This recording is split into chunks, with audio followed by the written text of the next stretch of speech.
welcome back to Deadwing for our final game of the night. And two players here are two players we saw in our first game of the night as well. Two wonderful Zergs here. The first one in the bottom right-hand corner, spawning in the yellow. And representing Team All Inspiration, gdoggcasey. And he's going up against the red Zerg in the top left-hand corner from Composite, Team Composite. It is Afracanis.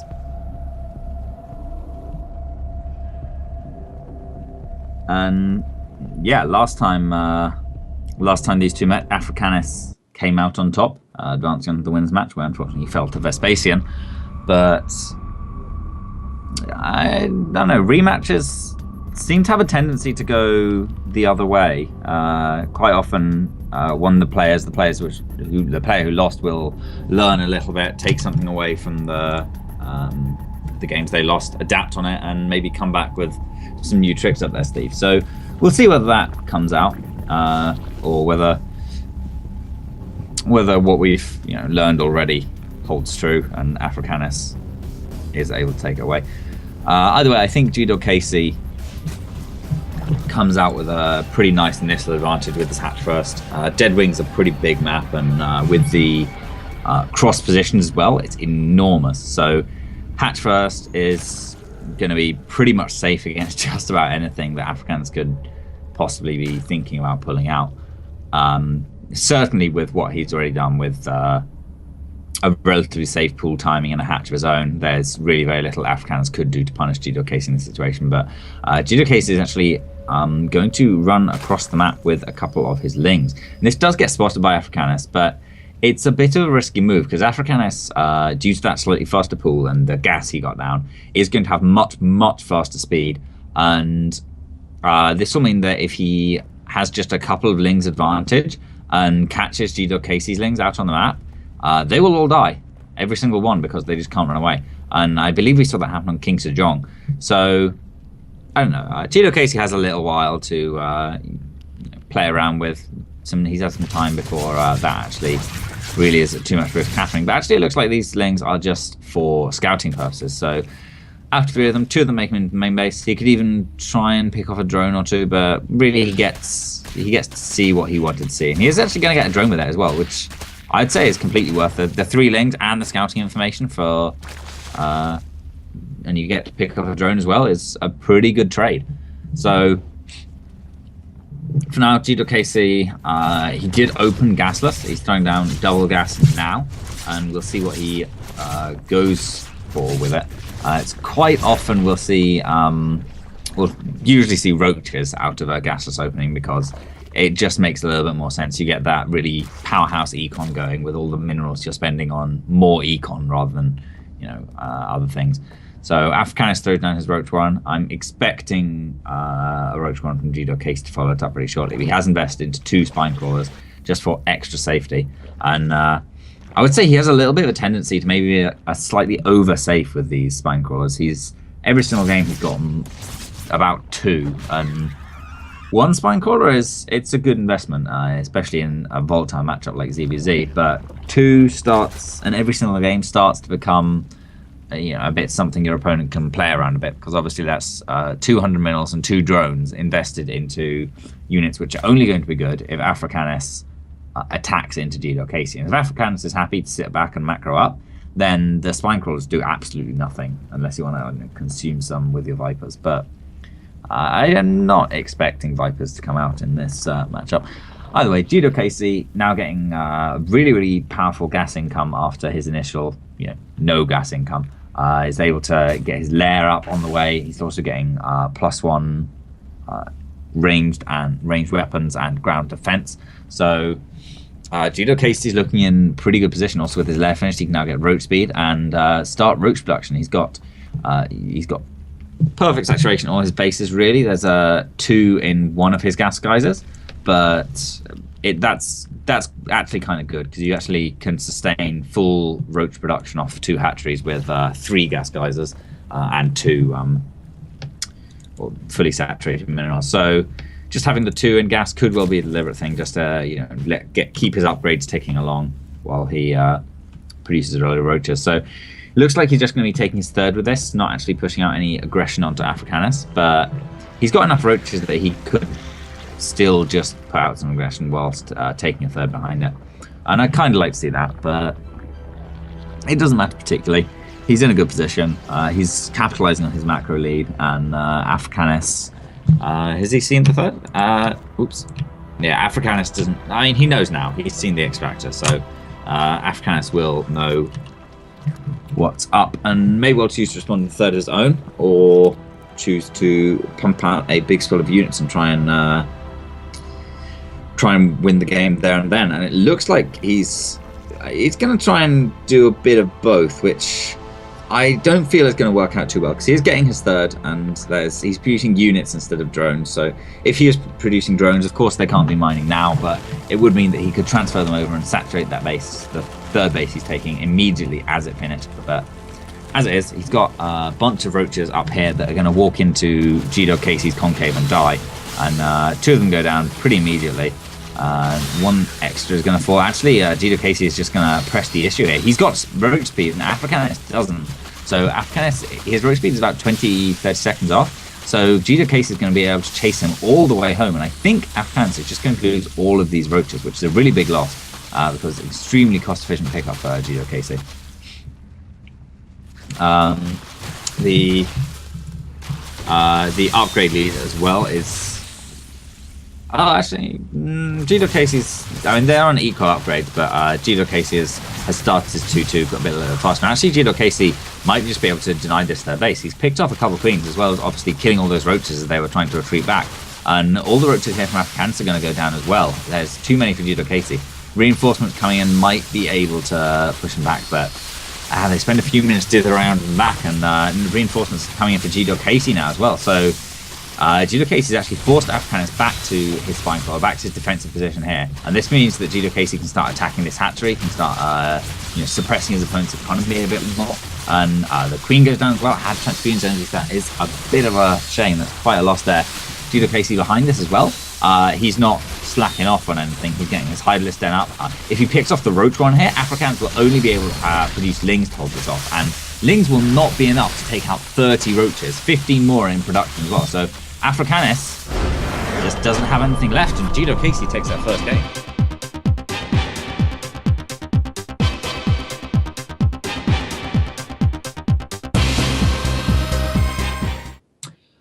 Okay, welcome on to Kingstone Station, and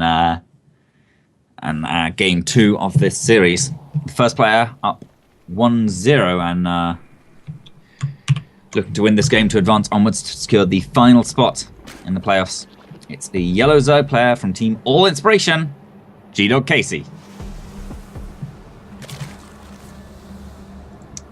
And his opponent, on the flip side, 1 game away from elimination, and representing Team Composite, the Red Zerg, Afracanis.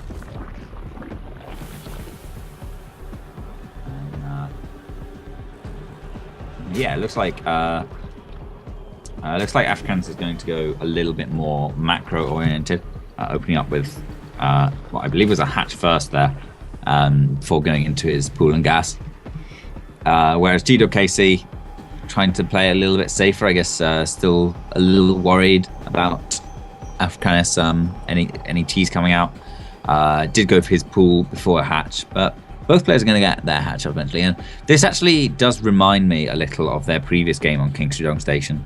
I'm not sure if it's a role reversal or not, but I'm pretty sure this is what was happening in the, as far as the spawns are, relative to each other. But either way, it's interesting. We'll see who managed to take it. Afracanis is getting his queens out as well, and gdoggcasey, 4 lings are gonna make their way across the map and try and probably, most likely, they'll just get some scouting information. It'll be a bit surprising if they actually manage to take any workers, especially given that Afracanis now has his own lings out on the way, and the queens are just about to finish up, or a queen in the main has already finished up, and 1 is just about to finish up in natural. So the 4 lings go in, they see, another 4 lings, say hello, exchange a few, heartfelt claws to the face, and then they're out. Although actually, gdoggcasey's coming back in, and all of his lings managed to make their way up into the main base, and they're going to get a full scout off here and see the gas timing, the fact that the pool is researching, and then they're just going to head right on out of there as the queens are a little preoccupied trying to kill an overlord, which they actually don't get. So the lings do get cleaned up there for gdoggcasey, but they're kind of throwaway units either way. And once again, gdoggcasey is getting those 2 spine crawlers. Obviously he just likes to play really safe, which is, I mean, it's fine. It served him pretty well in the last game, and better safe than sorry, I suppose. But still, it's not optimal, but basically fine. Afracanis is going to be starting a little bit of a wall off here. Kingstone Station is a really interesting map to wall off because there's a couple of different angles you can do it at, and it's quite a wide ramp either way. So I don't know, it's just a little unusual. Then just making a slight small choke. Afracanis is going to be doing that with Evo Chambers, and gdoggcasey getting some gas up, and it's looking pretty similar to what we saw last game out of him, with fairly gas light opening, transitioning into something much more, with gas, and then getting up his. He's going to get up his lair first, and I'm expecting a couple Evo chambers or something else to spend the gas on pretty soon. Or no, in fact, I've changed my mind. I know exactly what this is. I've been thrown off by too many people doing what looks like 2-base Mewtwo and then going into something that isn't. But I don't know though, because now he's actually throwing down the Evo chambers.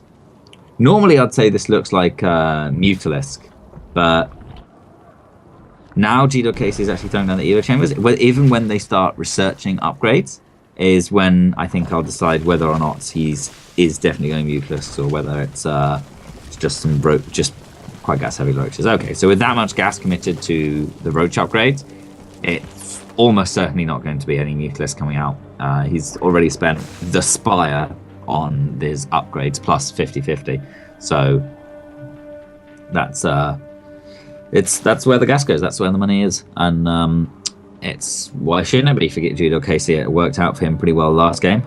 Roaches obviously where he feels quite comfortable, and actually out of all the ZVZs tonight, we still haven't seen a single Baneling. So there's a fun little fact you can go and tell all your friends on Twitter or in real life, if you're a weirdo who has friends in real life. Yeah, I watched a ZVZ last night and didn't have any Banelings in it. In fact, I watched 5, maybe even 6.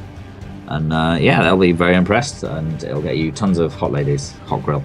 But either way, gdoggcasey moving out to secure his 3rd base as well, and he will be pretty safe in doing that, driving away the Overlord with a couple of queens, and yeah, all his lings are all in good condition. Sorry, lings. All his roaches are in good condition, good position to defend the 3rd from the conventional attack route at least. And yeah, it's all looking pretty nice.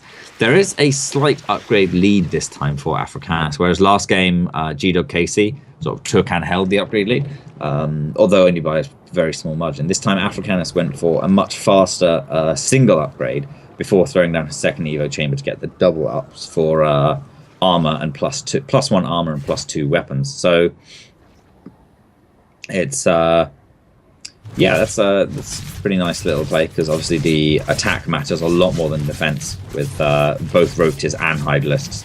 Because if Hydralisks are getting hit, they're dead anyway, and the roaches get +2 per attack upgrade. But we're going to see it have a little skirmish that come down here in the middle, and gdoggcasey gets the better of that and forces Afracanis to retreat. Has Afracanis got roach speed this time? What he does have is a really nice concave on the top of that ramp, and gdoggcasey can't engage up the choke and does have to back off.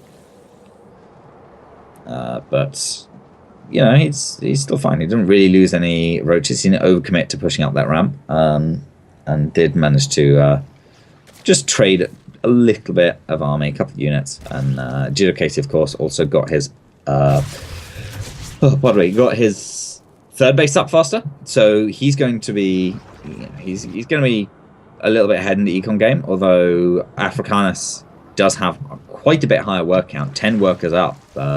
Until gdoggcasey finishes up this big round of workers. So I don't know, although Afghanis did get his third base a little bit later, he saturated it much, much more quickly. So he's been much more efficient with his mining than gdoggcasey has been. So I don't know who truly has the economic lead, but it should be gdoggcasey once he's, sorted his stuff out. He's had the third base for a little while longer, and he's had that extra production it gives as much as anything else. But Afghanis running around with three roaches. Three roaches, of course, enough to one-shot workers. And he's going to be doing exactly that, just focus firing down some workers. The roaches are going to take quite a while to die to these two queens, and they do trade out for 4 workers before actually their army comes back to try and defend. And while this was going on, Afracanis was using this as a little bit of a distraction to try and bust up the back rocks into gdoggcasey's natural. However, gdoggcasey has cleverly placed into an overlord just in front of those rocks, so I guess Afracanis saw that, thought, maybe not, and backed right down.